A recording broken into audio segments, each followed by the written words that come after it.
Good morning ને સીતારામ મિત્રો, આપણે આવી ગયા છીએ આપણા નવા મિની વ્લોગમાં. જો આજે આપણે શું કરવાના છીએ બહાર નીકળીને. જો આજ તો મમ્મી દહીણા દરે છે, કારણ કે ઘરમાં થઈ ગયો લોટ પૂરો. આપણે ઘરની ઘર ઘંટી એટલે આપણે આતે જ દહીણા દરી. અને હવે આપણે બતાવશું તમને આપણા નવા મિની વ્લોગ જે આગળના બાકી હતા એ. કારણ કે આપણે રેકડીએ, કારણ કે હવે જૂના મિની વ્લોગ, કારણ કે જૂના વિડીયો મેં ઉતાર્યા હતા, હમણાં આપણી પાસે હતો ને કાંઈ ટાઈમ, એટલે જોઈ લ્યો મિત્રો. હવે આ જૂના વિડીયો ઉતારીશ, એમાં જૂના તમને હું બતાવીશ કે આજે અમે શું શું કર્યું ને આગલા દિવસોમાં આપણે શું શું કર્યું હતું. કારણ કે હમણાં હતો ને આપણી પાસે કાંઈક ટાઈમ, એટલે બરોબર છે મિત્રો. પછી એક દી હતો બુધવારને આપણી રેકડી આવવા માંડ્યો વરસાદ, ધોમધોકાર વરસાદ આવવા માંડ્યો. એમાં કાંઈ ઘટે નહીં એવો વરસાદ આવી ગયો આપણી રેકડીએ. કારણ કે તમને ખબર છે મિત્રો, કારણ કે 15 દિવસ પહેલાં જ આપણે એકવાર વરસાદ આવ્યો હતો બુધવારે, જે થયું હતું માવઠું, બરોબર. તેથી જ આપણી રેકડીએ ધોમધોકાર વરસાદ આવી ગયો. તુષારભાઈએ કરી નાખ્યા ગરમા ગરમ ઘૂઘરા. કે વરસાદ ભલે આવ્યો પણ આપણે તો ખાવું ઘૂઘરા, એમાં કાંઈ ઘટે નહીં, બરોબર છે. કારણ કે વરસાદ આવી ગયો એટલે હવે ગરાગી હતી નહીં, એટલે અમે આઈથે ઘૂઘરા કરીને ખાઈ લીધા કે ભાઈ આપણે તો ખાઈ, ગરાક ખાય કે ન ખાય, આ વધુ આપણે તો ખાવું પડશે. એટલે અમે ભાઈબંધ દોસ્તર મિત્રોને ફોન કરી દીધા અને બધાને બોલાવી દીધા કે આવી જાવ આપણી રેકડીએ, અને હવે ખાવા આપણી રેકડીએ ઘૂઘરા.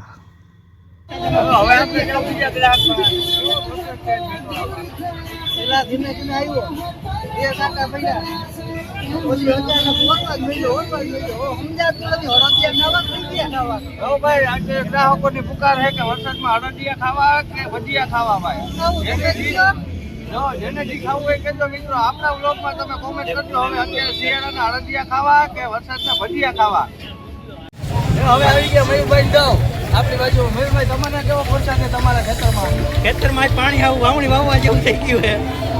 આજે સવારે વાવી દેવું છે, આવતું થઈ ગયું હારા મારું. બસ ખેડૂત હાલો આપણે એક ગ્રાહક આજે વાત કરું ભાઈ. કેવો વરસાદ?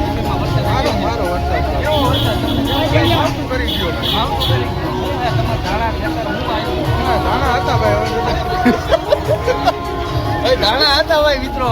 પણ જો આ ભાઈ વાવ્યા હતા ધાણા પણ થઈ ગયા, સમજી જાજો મિત્રો. હવે આવી ગયા આપણા મિત્ર જયેશભાઈ થયા. કેવો વરસાદ છે તમારા જીએડીસીમાં? કાંઈ ઘટે નહીં એવો વરસાદ છે. આપણે સોનલપુરા રેકડીમાં તમે શું ખાશો એ બોલો હવે. ઘૂઘરા ખાઓ ભાઈ. આપણા ફેમસ ઘૂઘરા જયેશભાઈ ખાવા આવી ગયા છે, બરોબર. જો આપણા ફેમસ ઘૂઘરા પબ્લિક કરી તો ઘૂઘરા પછી બુધવારે પડી ગયો તો વરસાદ ને પછી બધા મિત્રોને ભેગા થઈને એમ થયું કે હાલો આજે આપણે કરી નાખી પકોડાનો પ્રોગ્રામ. એટલે પછી આપણે કરી નાખ્યો પકોડાનો પ્રોગ્રામ, કારણ કે વરસાદ પડી ગયો તો મસ્તીનો. પછી આપણે કરી નાખ્યો પકોડાનો પ્રોગ્રામ, કારણ કે મિત્રો પછી પકોડાનો પ્રોગ્રામ કરીને એ પકોડા ખાવાની જ મજા અલગ આવે. જો પકોડા આપણા બની ગયા છે અને હવે આપણે ખાઈ છીએ પકોડા.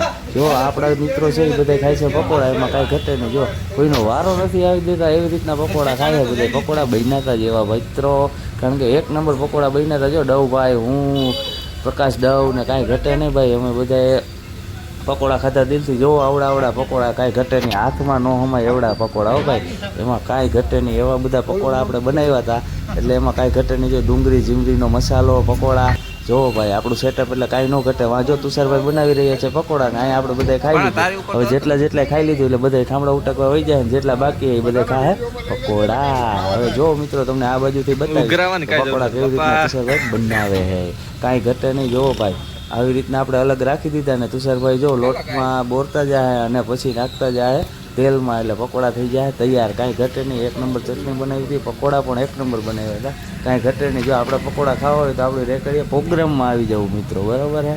કારણ કે આપણી રેકડી આપણે પકોડા બનાવતા નથી, બાકી પકોડું બનાવી એક નંબર, એમાં કાંઈ ઘટે નહીં. ખાવાની મજા આવી એટલે આપણો વિચાર એવો છે કે પકોડું બનાવી કે ન બનાવી કોમેન્ટમાં કહેજો મિત્રો, બરાબર છે. બાકી કાંઈ ઘટે નહીં. જોવો ભાઈ આ પકોડું જાય બીજું તેલમાં, કાંઈ ઘટે નહીં. વરસાદનો માહોલ અને પકોડાનો પ્રોગ્રામ ન થાય તો એ થોડી મજા આવે મિત્રો. જો હવે બધું હકેલવાની તૈયારીમાં બધાએ ખાઈ લીધું હે એટલે બધા ભાગવા માંડ્યા. પહેલાં ઠામડા ઉટકવાના હે, જોજો ભાગતા નહીં. જો પણ જો ને કરીને આપણું